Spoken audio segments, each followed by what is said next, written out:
Favorite football player. I did have a favorite. I can't think of his name because he hasn't played in I don't know how long. He played for the Chiefs.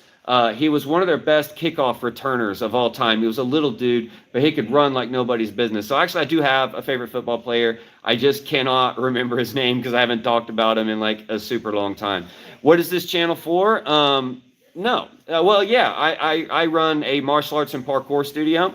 So we often use this channel to do some funny videos related to martial arts, related to parkour, or even sometimes other sports. Now, when we do our live videos, we do a peoples and blog. They're all listed as peoples and blog usually. And what we focus on is character development, coping skills, parenting advice, business advice, advice for people who are struggling financially, who are homeless and things like that, because I was homeless at one point in my life. So when we go live, that's usually what we're talking about. No, it wasn't Tyreek Hill. I know who that is, but it wasn't Tyreek Hill. Man, you're gonna make me start Googling because now I can't remember. Let me see if I can find this real quick. Yeah,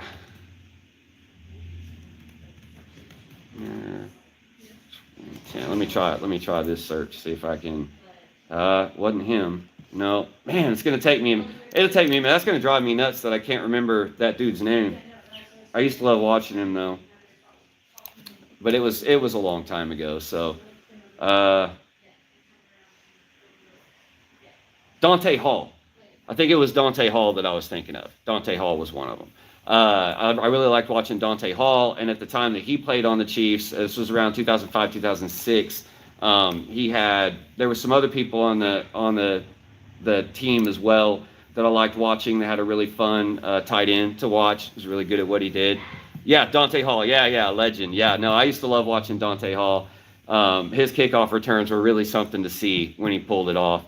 Yeah. So anyway, I got kind of off topic, but yeah. So if you're wondering what this channel is all about, a lot of times we get on here and give character development or parenting help, tips, advice, self-help, that sort of thing. Because owning a martial arts and parkour studio, one of the things that we specialize in is behavior management for young kids, troubled youth, and helping them through those types of things. So usually that's something we'll talk about a lot on the channel. Sometimes I just get on there to talk about business and how hard it is to run a business and things like that, right?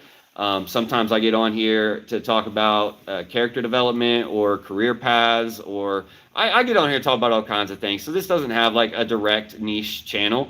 This is just something that we do a lot of stuff on. Thank you, Marissa. It's always great to have new followers.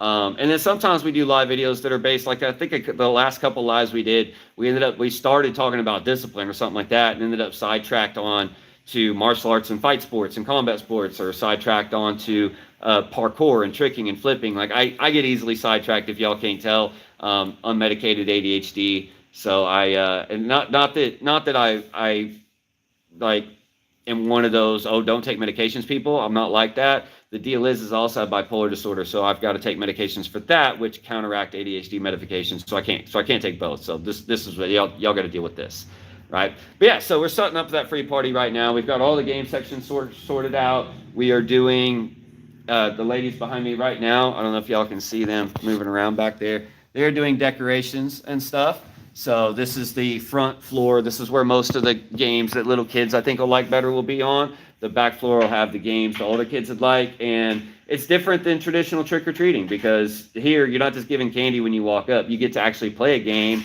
and use that to win candy.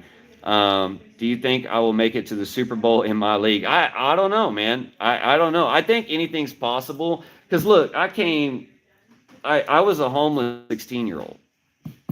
No family. I mean, I had family, but it was kind of a disowned type situation. Like no support to speak of, no family to speak of, no couch to sleep on. Luckily, I did have a vehicle, slept on that. And I came from that to we're still a small business, but a relatively successful business that employs 6 people.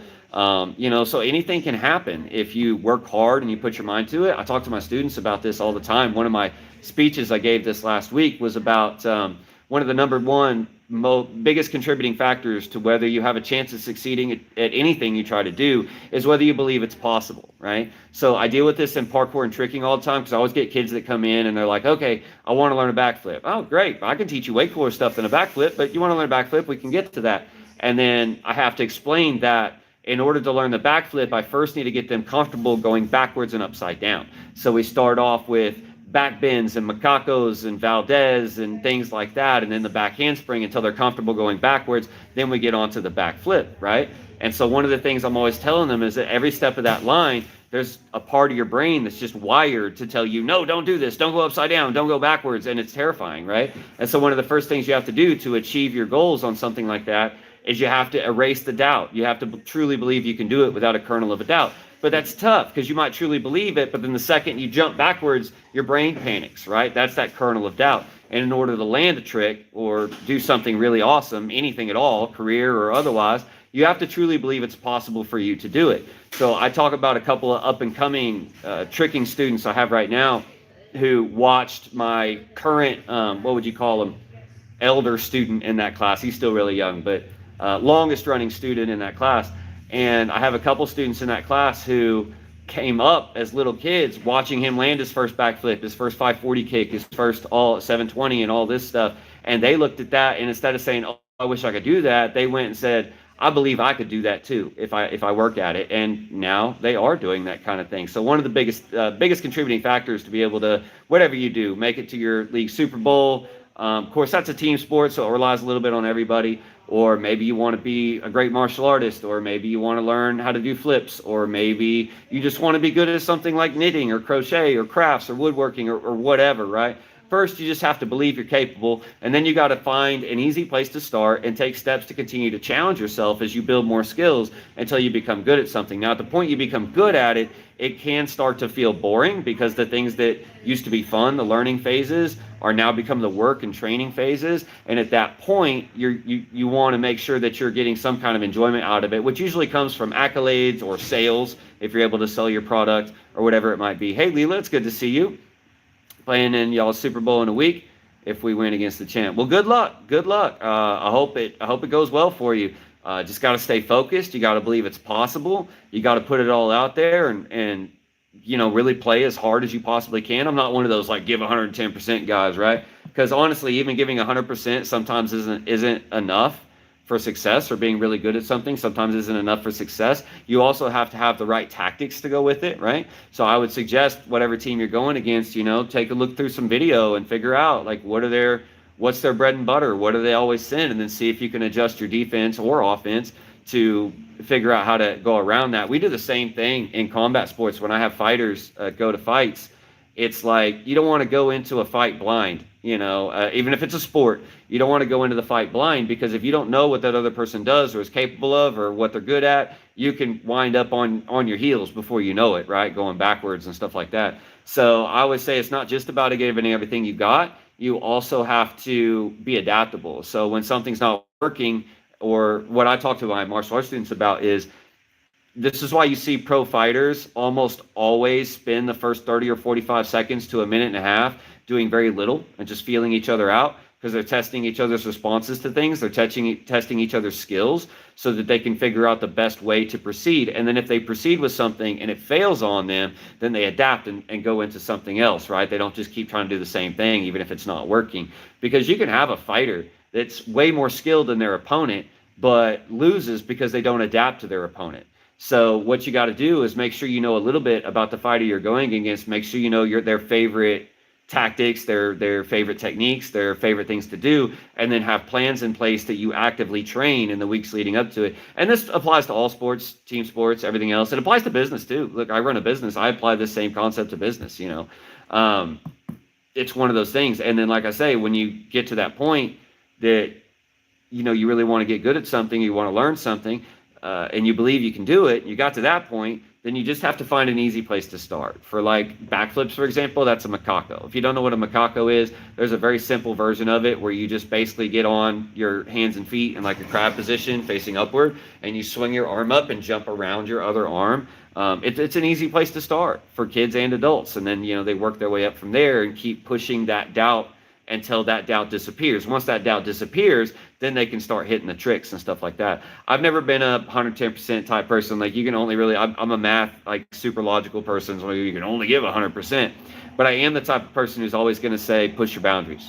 Push the boundaries as hard as you can. Go past what you're capable of if possible, right? Or at least attempt it. And that's what we do with these free events we do too. So like this Halloween party, or 4 times a year we host a teammate kids party that's also free to the community. And we always do this thing for martial arts as well. It gets talked about a lot in martial arts, but it's kind of a Japanese concept. There's a word, I'm probably going to butcher it, but I believe it's pronounced kaizen or kaizen. And essentially what that means is it's sort of a method. Kaizen is sort of a method of constant improvement. So the purpose of Kaizen is, let's say I attempt something, right? And then I take a second to process what I attempted and ask myself what went wrong. I pick one thing that I think went wrong, and the next time I attempt it, I try to fix that one thing. And of course, it's probably going to go wrong again. And so then I go, okay, what went wrong that time? And then I fix one little thing about it. And it's also our teaching philosophy here for martial arts and parkour. We only ever correct one thing at a time. Sometimes I have parents that get a little upset. Well, he's not throwing that kick right, and y'all are just giving him one correction at a time. He needs to start all over. No, because one correction at a time is all we can mentally think about at a time. And if we make one correction at a time, well, across 2 weeks, we make 6, 7, 10 corrections, and now all of a sudden that technique is great, right? So Kaizen, constant improvement, it just means every time you make an attempt at something, try to improve one tiny step at a time. Just do one thing that you think went wrong with your last attempt and try to fix it. And we do the same thing with these free events. We do the same thing with the classes we teach, right? Yeah, I love math too. It's always my favorite, simply because math always had a straightforward process. I always liked math because no matter how complicated it got, there was still a straightforward step-by-step process. That doesn't really apply to grammar, where this rule applies sometimes and not other times, and this rule applies sometimes and not other times. That stuff drives me nuts. So I didn't do as well in English when I was in school. Leela, that makes sense. If I do something like my form, for example, end up trying to fix everything about it. Yeah, well, if you try to fix everything at once, you start to feel overwhelmed, and it causes the doubt in your mind to grow. Because you start thinking, I'm a long way from being where I want to be, and there's so much stuff I have to do to get there, and I'll never be able to do it, and I'll never get there. And doubt kills more dreams than failure ever thought about killing, right? This is something I tell my classes all the time. Doubt will kill your dreams way faster than fear will. Fear can be overcome. Doubt can be overcome, but a lot of people have an easier time overcoming fear than they do doubt. And I know that seems really, really strange, but in my experience teaching kids and adults, it's absolutely true. So the trick is, stop trying to focus too hard on the end result you're going for. So you're talking about forms here, kata, right? So stop trying to focus too hard on the end result you're going for, and focus on getting one move at a time exactly the way you want it to be. Quick chamber, quick explosive movement, good deep stance, stability, and don't just try to fix all that at once. Pick one thing. Okay, well, I want to fix the stability in my form, so I'm going to make sure I pay special attention to certain stances, right? Or I want to fix the speed of my form, or the snappiness of my form. Okay, don't worry about the stances. Focused on how you're moving your hands, how you're moving your chambers, how you're breathing, things like that. And just pick one thing at a time. And then when you start to feel like you're getting where you want to be with that thing, then pick a new thing and start working on that thing. Then when you put it all together at the end, you're going to be where you were trying to go. But if you always are looking at the end goal, the end result that's 10, 20, 30, 100 steps away, doubt starts to creep in heavily and causes you to think, well, I'll just quit. I'll just give up. There's no way I'll ever get that far. But truth of the matter is anybody can get that far with consistency, right? If you keep consistently fixing one thing at a time, you're going to get there. And so in order to do that, you have to make sure that you fix just one thing at a time. Then instead of focusing on the end goal, you're just focused on the next step. Okay, the next step to get where I want to be is to fix my hand motion. The next step to get where I want to be is fix my stance. Or in business, the next step to get where I want to be is to figure out how to generate interest in my business. And then the step after that is to figure out how to sell people on what I do. The third step might be figuring out or making sure that whatever I'm selling, the clients are getting more value out of it than what I have to charge for it in order to keep the place open. So like every business has this sort of calculation they got to figure out about how much they have to charge in order to keep the place open and pay all the bills and pay the staff and all of that. And so they have to try to do that while at the same time making sure that the experience the clients are having is worth more than what they have to pay, or that they feel is worth more than what they have to pay for the service, the product, or whatever it might be, right? And that's how you balance pricing and quality. And if at a certain point in time, there's two ways you can price yourself out of your market. And I've made both mistakes in the past. One of those ways is, for example, oh, we've got a lot of students, classes are full, this, that, and the other, so we're going to up the rate we charge and then up it and up it. But you get to a certain point where people go, we love your program, we think it's worth the money, we want to be able to pay that money, but we simply can't afford it, so we have to go to the cheap place down the street, right?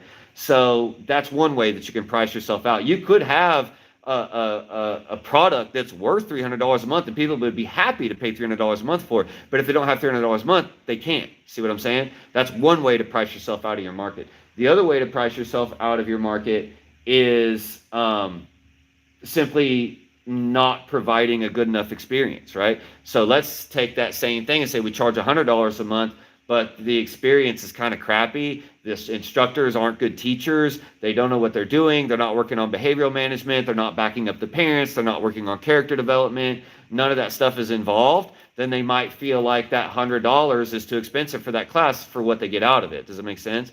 Instead of getting what they want out of it, but that same person might be willing to pay $150 a month, $200 a month, $175 a month, whatever, somewhere else if they know that the instructors are trained to teach. They know the instructors are trained to work with at-risk youth. They know the instructors are trained on behavioral management and physical therapy stuff and things like that, and character development and things like that. If they know the teachers or see the teachers are experts in those fields, then they're probably going to be willing to pay a little bit more. And they're going to have to pay a little bit more because in order to have instructors that are qualified in that requires having a leadership training type thing, right? So all of our instructors not only are trained in their arts here, but they're also trained in how to teach behavioral management, character development, and things like that. Now, yes, I do have some lead instructors that are 14 and 15 years old, but guess what? They went through 6 years of this leadership training and learning how to teach, learning how to break things down, learning how to present to kids, learning how to manage difficult behaviors, learning how to handle difficult behaviors one-on-one, learning how to work with troubled youth. So yes, you might come to some of my classes and there might be a 14 or 15-year-old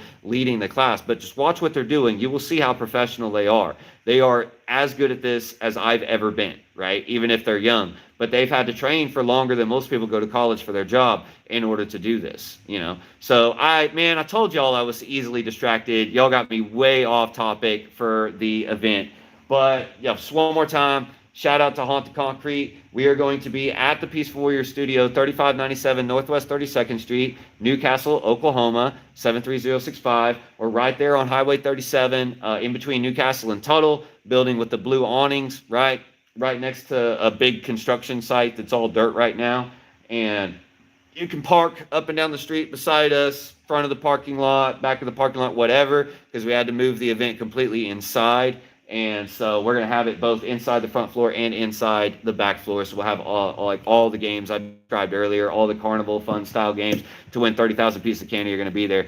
Do I watch the UFC? Look, man, I do this for a living. Like, you got to understand that I do this for a living. So if I am in my free time, like, do you do what you do for a living during your free time? Because I don't. I need time away from what I do to process it. Now, I won't say I don't watch UFC. What I will say is I don't watch it for entertainment. I don't watch it for my free time. You know what I mean? So I typically don't watch whole fights. I will check out clips and highlight reels and things like that to kind of see what different fighters are doing. Honestly, I feel like there's a lot of fighters out there that are good fighters. They beat my butt any day of the week. But, that are missing some key things that certain other fighters are using that work really well for them. But, every fighter's missing something. That's the thing, right? Do I watch it? Not as a fan. However, all of my social media is full, and I do this on purpose. My algorithms feed me martial arts, parkour, and capoeira videos only, right? Pretty much that's all the algorithm. I train the algorithm so that's all it shows me. And so I can go through and pick out videos like, oh, look, there's one of our techniques being used in a UFC match. Oh, look, there's this, so that I can use that stuff for marketing and things along those lines. But no, I don't watch UFC for fun. I don't find watching violence fun, to be honest. I know I'm a martial artist, and that sounds weird, but I'm kind of a bit of a pacifist. Always have been. I've been in my share of fights and things like that, and that's why I really don't like fighting. Now, I do appreciate sports and combat sports. I have a competition team here, that competes in kickboxing events. I have we compete in some grappling events as well, and I've had a few people go on to fight amateur MMA up here in Oklahoma at Rage in the Cage, and I will go watch their fights to support, when I get the chance, things like that. But am I a fan? No, not really. Now, there are some fighters I follow a little closer than others because of what I do, right? So I am a bit of a fan of fighters like GSP, who is Kyokushin Karate, right? Very old school traditional karate. Fan of Anderson Silva and his Taekwondo background. Of course, he doesn't fight anymore. I've always been a fan of Wonderboy Thompson because he got his start as a point fighter, which a lot of people make fun of point fighting because of the rule set. But understand that point fighting is meant to be an amateur sport that greatly reduces your risk of any injury so that you can come back to work on Monday, right? Point fighting was only ever meant to be an amateur sport, and full contact kickboxing was originally built off of point fighting. So some of the biggest point fighters in the 60s and 70s, like Bill Superfoot Wallace, Benny the Jet, Chuck Norris obviously was part of that group. They broke off and started the first American full contact kickboxing, right? So, which I think kind of, set the stage for what we see as like glory kickboxing and stuff like that today. But Wonderboy, to get back on track, Wonderboy Thompson was originally a high level, like top in the country point fighter. And so I love being able to point to that and go, look, there's a point fighter that cross-trained and learned in the UFC. Now, what we do is not point fighting. I want to point that out. My competition team does point fighting. My regular classes, we have less rules than MMA in our sparring. We do wear a lot more gear, headgear, face shields. Our insurance requires us to wear a lot of that stuff. And we have to keep light contact to the head. No one needs to be trying to go to work with a concussion, because I've got people in their 60s training here for health. I've got people in their 40s training here for fun and socialization. And I've got kids training here. I've got teenagers training here as a extra on top of, conditioning on top of their regular sport and things like that. Not everybody is here trying to be, actually very few people are here trying to become a pro fighter. And even when I do have a person that kind of wants to be a pro fighter, they never have what it takes. I don't want to say that the wrong way, but like the last person that reached out talking to want to be a pro fighter, but they had no experience, thought that training 1 hour a week was too much. Like, if you want to go pro, you got to train 4 or 5 hours a day. 1 hour a week is too much. That's, you know what I mean? That's always been a problem for me. And our sparring, we call it self-defense sparring because we allow kick catches, sweeps, takedowns, grabs, grappling, joint locks, chokes, all of it, elbows, knees, all of it is allowed in our sparring, right? You're allowed to hit to the back of the head. You're allowed to stomp on the ground, not hard, right? Not injuring your partner, but you're allowed to simulate those types of techniques, including kicks and knees to the groin and things like that, because I want most of my students are here for a little bit of fitness, a little bit of practical self-defense, and to build confidence. So my classes are all more built in practical self-defense style sparring, right? I started the competition team. Well, this is the second time I started the competition team, mainly because I wanted my local area to see us legitimately as a sport. Because a lot of people are like, oh, we love doing martial arts, but we leave for 6 months of the year because, well, martial arts just isn't a sport, and we want our kids to compete in sports. So we started the competition team so people would take us seriously as a sport. What is your specialty? Okay, well, that's good. That's going to be a long topic, but I'll try to cut it down, right? When I was a kid, I trained in Kenpo for 3 years.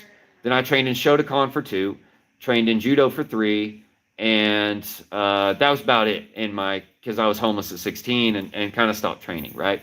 Now, by the time I was 22, 23, my hips were shot from my job. My hips wouldn't rotate internally or externally worth a crap. I was having a lot of lower back pain because of it. So I got a chance. A guy offered to trade me some work to take his Taekwondo classes. And I thought, Taekwondo is a kicking art. Maybe that'll help my hips, right? So that's actually what I got my first black belt in. But don't think like Olympic style Taekwondo. This wasn't a WTF school. This was an ITF school, which is a little bit more combative Taekwondo, where they punch to the face and things like that. Like, punches actually count. So it's not like what most people think of when they think of Taekwondo. But I did get to work my hips and made a lot of progress. But by the time I went for my first degree, I still couldn't kick very high, like maybe waist level. But the reason I was like a mediocre student at best. Like, I tried hard, but I didn't have a lot of physical capability. So I was kind of middle of the pack. I was never going to be no pro fighter, that kind of thing.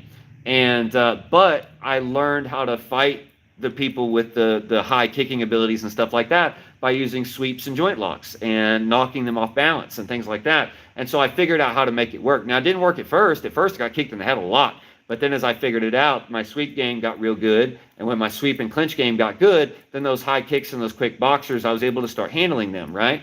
Now, that's about the time I started teaching. And what I found out was I am a far better teacher than I am a martial artist. I am far better. Now, I still train in martial arts. I love it. I train it as both a sport and self-defense. I train it physically. But I am a far better teacher than I am martial artist. Now, when I got back into teaching, I was just teaching that ITF Taekwondo, and I got bored with that curriculum because it was all stand-up kickboxing, and some of the forms incorporated some grappling and stuff, but there was no cohesive curriculum to it, right? So then I started taking jiu-jitsu. I did jiu-jitsu for 5 years. I've done capoeira for 10, did Muay Thai for 3. And what I did is when I got tired of that Taekwondo curriculum, I went, you know what? I'm going to take stuff from other arts that work really well in sparring, that I like to use in sparring, and I'm going to make them part of my curriculum, right? Even though it's not Taekwondo, right? So the first thing we added was grappling and jiu-jitsu. So for our beginner, and it's just a base level of jiu-jitsu. I don't want to say that like our black belt is the equivalent of a black belt jiu-jitsu. No, not like that. But what we did do is our beginner curriculum covers all the main body positions, different sweeps and escapes from those body positions, ways to hold people in those body positions, and basically how to move through body positions. Our intermediate and advanced curriculum takes that, and then we give some of the easiest to pull off submissions when someone is striking. So stuff that's more sport-based, that's very difficult to do against a striking opponent, we kind of threw that out, and we kept the stuff that's easier to do as submissions against a striking opponent, right? So we kept that in the curriculum, and that became our grappling curriculum. I don't really like calling it a jiu-jitsu curriculum because we also mix in Muay Thai clinch work, Muay Thai clinch strikes, and some Muay Thai joint lock takedowns into that grappling. So it's not just jiu-jitsu, if that makes sense. We have a couple of judo throws in there as well that I like, that I'm able to make use, even though I'm a smaller statured man. I mean, most of my life I weighed $130. I'm pretty small. I'm only 150 now, right? I'm like 5'7", 5'8". So I've always been pretty small. I'd be a featherweight, and mixed a little bit of that in. The next part of the curriculum we added was what we call our blue stripes. So what we did is we took specific common attacks like being pushed up against a wall, headlocks, bear hugs, rear naked choke, things like that. And we created a series. We took what we found to be the best pressure tested techniques, 4 or 5 techniques for each situation that the pressure tested the best. And those became our curriculum for the blue stripes. And we incorporate striking into that as well. And then we expanded on our forms because I like forms. I don't like how forms are taught. I like kata. I don't like how kata is taught in a lot of places, because every place I ever trained would train you kata, and they would talk about the physical prowess you get out of, like, we need a deep horse stance to throw good side and hook kicks. And I agree with all that, but they wouldn't explain what the techniques and the forms were for or how they work. So I finally did several pieces of training under several instructors to piece together actual tested self-defense combative applications built into the forms. And what I discovered is that there's a lot more grappling and standing joint lock and things like that in these traditional forms than people think. So when you see weird movements like these square blocks, for example, they can be used against an inside clinch. They can be used to break a headlock grip and a standing headlock. You know, they can be used to block a slap and strike the face. Like, there's lots and lots of uses for them. Spear knuckles. Like, I used to think that's like the dumbest technique ever. I wouldn't want to punch somebody like that. But then as I got to training with people, I found out these spear knuckles usually come with a turn and represent some sort of hip throw, or what I call thread the needle takedowns, or push-pull takedowns, or grabs. And that's usually what they represent, or just applying pressure to the side of the neck in a choke. That's what they usually represent. So that's what I teach those as, right? And there's lots of things in martial arts. Like, I have a couple of videos explaining these moves right here, which look really weird, but they're meant to try to give you a defense against a wrestler. So when we talk about wrestling in my studio, we talk about your first line of defense is your head. So if they drop their head, you drop yours, right? If they get under your head, your second line of defense is to wrap them under your arms and stand them back up, right? If they get under that, your next line of defense is to sprawl out, right? And this is part of the sprawl motion, where we use our elbow to jam the shoulder reach our bottom hand to their hip, right? So we're reaching towards the top of their leg with the bottom hand and jamming their shoulder with the top while we lean down to try to kind of prevent them from shooting for a double leg or something like that, allowing us an extra second to sprawl. And so I teach not just forms, but I teach combative applications from those forms, and I expect my students to train them when they spar, because you can't just train the technique, you know what I mean? Just training the technique over and over like some old karate studios used to do doesn't mean you figure out how to use it in a fight, right? So I think sparring is ultra important, so you have to make sure that not only are you just drilling applications of techniques, but that you're actually training them. And this is where I'm a big fan of jiu-jitsu's philosophy, because they have that philosophy of, we're going to work on techniques for 15 to 30 minutes, and then we're going to spend 20 minutes trying to use that technique in a match, right? And I really like that, because learning a technique in a drill is not the same as learning how to use it in a match, a fight, a competition, right? So I'm a really big fan of making sure that you pressure test techniques inside of sparring. And of course, nothing is going to work all the time. You know what I mean? So my specialty, honestly, is capoeira, if I must say. I also teach a capoeira program, and I'm probably better at that than any of my other martial arts. But if you're going into the martial arts world, my two best specialties are clinch work and sweeps. Base foot sweeps, things like that, hook sweeps, foot sweeps, pull sweeps, step sweeps. Those are kind of my bread and butter. And because of capoeira, because capoeira is full of sweeps. And through capoeira, I learned how to tell if I set up a sweep based on my opponent's weight distribution over whether that sweep will work or not. And so I translate that into my self-defense style sparring by understanding when someone has their weight distributed just right to know when a sweep will work. So that's kind of my specialty. I also very much enjoy standing joint locks. And no, I don't mean necessarily like the old wrist control stuff. I'm talking about shoulder locks and things that you can do from standing and set up side clinches and takedowns. Not the greatest at takedowns, mostly because of my small stature. I can do some takedowns, I can do some throws, but if I'm going against somebody 60 pounds heavier or more, which is not uncommon, then I don't go for takedowns. You know what I mean? Like, I don't want to go on the ground with a guy that's got 60, 80 pounds on me, because I don't know his skills. Now, I do have some jiu-jitsu skills, so if he has no skill on the ground, I'll be fine. But if this is like a guy that's got 70, 80 pounds on me, and he has some skill in wrestling or jiu-jitsu, I about said a word I shouldn't say on live, but I'm done, right? I'm cooked. So my specialty is probably more related to sweeps, low kicks, leg kicks, that sort of thing, and clinch work. Also want to learn MMA, but where I come from, MMA gyms are super rare. Yeah, and look, there used to be several MMA gyms where I'm at, the greater Oklahoma City area, but the problem is none of them had teachers who actually had MMA experience or any type of traditional martial arts experience. They were just kind of basing it off UFC highlights, basing what they taught off of UFC commentators. And, you know, anyone that's fought competitively at all, even on an amateur level, will know that that's not enough, right? That's not enough, because that doesn't get into the tactics and when and how and where and how to apply things and all that. So I know a lot of those places didn't make it. Now, we are an MMA studio by technicality. I do not market my studio as MMA, though. We market our studio as a martial arts studio. So we're Peaceful Warriors Martial Arts and Parkour. The reason we don't market it as MMA is because I'm trying to run a studio that everybody can get something out of. I'm trying to run a studio that helps kids build confidence, that helps kids develop strong character, that helps adults develop strong character. That's the important part to me, right? Like, and I want them to be able to defend themselves and fight too, don't get me wrong. I definitely want a quality curriculum, and every year I rewrite our curriculum. Literally every 2 years, our curriculum gets rewritten to be improved, to have crappier techniques removed, better techniques added, that sort of thing. Better drills added, stuff like that. We are constantly doing that kind of thing. And so what we train is technically MMA, because we do 5 weeks of kickboxing tactics, 5 weeks of grappling and clinch work, 5 weeks of self-defense work from certain grabs and attacks, 5 weeks of forms, and 3 weeks of sparring, and 3 weeks of form applications. And we also end up sparring, across all that time, we end up sparring about 8 to 12 weeks of sparring throughout that whole curriculum. So we kind of intersperse the sparring with techniques. So first 2 weeks of kickboxing, you're going to learn kickboxing techniques. Next 2 weeks, you're going to be using them in sparring, and you're also allowed to use wrestling, grappling, and all of that as well, right? Because I want my students to be well-rounded and be able to handle anything. So we are very much technically an MMA school, mixed martial arts. But problem is a lot of places market themselves as MMA schools, but don't have any traditional background. And so when we tried marketing ourselves in an MMA school, people came in and they were like, well, I don't want to learn the forms, and I don't want to learn that kick. I think a round kick is the only kick you need. And I don't want to learn a side kick or a hook kick. I don't want to learn spin kicks. I don't want to learn getting out of a headlock. I don't want to learn forms. I don't want to learn joint locks. And so, because they just wanted to learn a round kick and some boxing combos, thinking they could go fight MMA with that.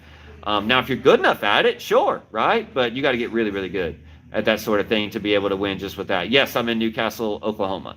That's where I'm at, Newcastle, Oklahoma. And we have students that come from as far as Lindsay. I've got a couple students from Lawton, just like an hour away from here. We got students from North Oklahoma City, South Oklahoma City, Westmore. Got students from Norman. Students from Mustang, students from Yukon. You'd be surprised. Like, we draw students from all around. We typically average a little over 200 students at any given time. But I got sidetracked. What I was trying to say is I didn't want to market my gym as just a place for pro fighters or people who wanted to be pro fighters, because people who want to do that notoriously don't have the money to afford classes. You know what I mean? And notoriously do not have the discipline it takes to get to that level. Because if you're going to make your gym like that, you have to have pretty few students, and they have to be hardcore. All of them have to be hardcore. That means you're going to have very few students. That means you're going to have to charge $300, $400, $500 a month, and you're going to have them training 2 or 3 hours a day, pretty much every day, right? And that's not what I wanted to do. I wanted to have an impact in my community. I wanted to use martial arts to empower people who didn't necessarily want to be pro fighters, but wanted to learn how to defend themselves and be proficient at it. Wanted to learn how to fight and be proficient if they needed to. And wanted to build character development and learn about have their kids learn about integrity and discipline and perseverance and compassion and empathy and all grit and all those kind of things. So we have a word of the week thing that we do. But because that's what I wanted to focus on, have we trained a couple of people that went on to be pro? Yeah. And if I have a student that wants to do that and they legit train hard enough, I have connections. I might not be able to give you a direct path to a pro career, but I have connections that can. And so if someone gets to that level and I think they can handle it and they really want to do it, I'll use my connections to help a student proceed, right? However, I don't market as MMA because, like I said, when you market as MMA, pretty much only attract people that want to be competitive pro fighters, and that's not really what I wanted to do. I wanted to help the shy kids, the nerdy kids, the geeky kids. I wanted to help the same type of adults, the shy adults, the ones that aren't physical and not sporty, learn that they could be sporty, that they can be athletic as long as they enjoy what they're doing. But you can take someone who is not an athlete, never been athletic, and you can turn them into being athletic if they enjoy it, if they're having fun doing it. You know what I'm saying? So that's kind of where I sit and why I teach the curriculum that I teach, but I don't market it as MMA. I simply market it as a martial arts program that incorporates kickboxing, grappling, self-defense, and traditional martial arts all together. Because as soon as you market it as MMA, people come in and are like, well, you're teaching traditional martial arts. I want to learn MMA. See, people think MMA is a style. Too many people think MMA is a style. MMA is not a style. MMA is a competitive rule set that allows any type of martial arts to compete. But here in America, nobody understands that. Everybody thinks that MMA is its own martial arts style, and it's simply not, right? It never was. So when I marketed as MMA, people would come in here and then be like, well, this is more like traditional martial arts. This is crap. I don't want to learn it. Like, and I'd point out, like, look, I just rattle off a dozen high-name UFC fighters who are all traditionally trained. Well, but I don't know. I always heard karate was stupid, and I get it. There's a lot of karate studios out there taught by unqualified instructors who do not know much about their art and just do it for their own ego, all right? And you can always see it in their students because their students, don't have a lot of skill, which is why I'm not afraid to post videos of my students and their sparring and things like that, because I'm proud of what they can do. Like, I'm very proud of what they can do. Because they're legit, man. And no, they're not pro level, right? But like better than amateur, you know what I mean? Or at least really good for amateurs. But are all my students that way? No. I have a lot of students who couldn't fight their way out of a wet paper bag, but they still come in and work hard, and they learn the curriculum, and they do their best, and they make improvements, and they get better every day, and they deserve just as much recognition as people who are more physically skilled, right? So the way we base it is everybody has a different starting line. So your grading is based on your progress since your last starting line. So each rank is a starting line, and we base your advancement on how much you've improved since you last advanced, right? Not everybody has to pass the same bar of quality. It's not about that, because I've trained people with cerebral palsy that can barely walk. I've trained lots of people on the autistic spectrum. I've trained people with Down syndrome, right? You really think that they should be able to have to meet the same bar that you have that teenage wrestler pass? Like, because if I have a teenage wrestler in here, I'm going to set their bar way higher than I'm going to set, And so it depends, because everybody has a different starting line. So skill depends on that. So I always tell my students, rank has nothing to do with skill. It has to do with how long you've been training, how hard you're trying, and stuff like that. But some of my students, their starting line was way back behind these students' starting line. So I don't have that kind of thing going on. But that's basically how it works. So thank you, Wrestling Side, for the good conversation. Thank you, Leela. I will see you later tonight. Guys, come to the free Haunt the Concrete party. Watch back the video again. I went over all the games we're going to play. We have Zombie Nerf Shootout that's new this year. We have Alucard's Battle Arena. We have Swamp Doctor. We have Candy Pong. That I think is self-describing, right? Bouncing a ping pong ball into cups of candy to win it.